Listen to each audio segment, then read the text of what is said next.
Actually, I was really stunned because what we saw just in front of us right now is the Obama's administration's Middle East foreign policy just crumbling, and their inability to really gauge the pulse of the Egyptian people. I mean, your reporters got it right.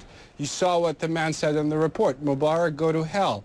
That's the pulse of the Egyptian street, and they didn't hear any comforting words. They didn't hear condolences, which is usually what the United States has done when other natural disasters hit or civilians were killed. And it was clear, like from Gibbs' responses, that they really don't know what to make of the situation. It's significant, though, that he did say that he did not say that in answering the question, "Are you standing by Mr. Mubarak?" He didn't say yes.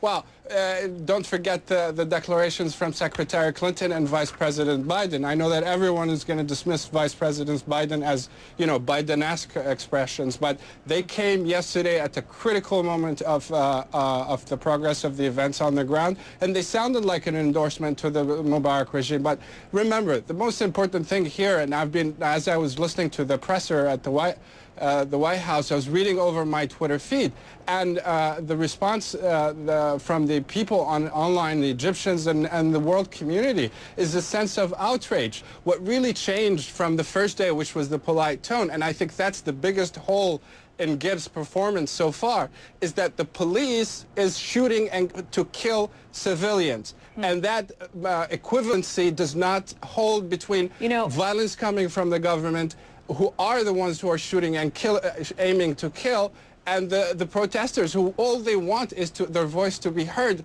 but they got the only response they got from the Egyptian government, the same response in the last 30 years, was bullets. What we're seeing right now is the explosion of those dreams of these millions of youth who are really looking for freedom and a release. They want their lives fulfilled. They want the liberty and freedom, which are the basic God-given human right to every person on this earth. Why that? The question that I'm hearing on my Twitter feed and from my contacts is that why us in the Middle East? Why us Egyptians, Arabs, Algerians, all of these nationalities? Why aren't we entitled to have our own democracy and have a say on how we're governed? Why can't we fulfill our dream deferred? Sure. What we're seeing right now is the explosion of that dream.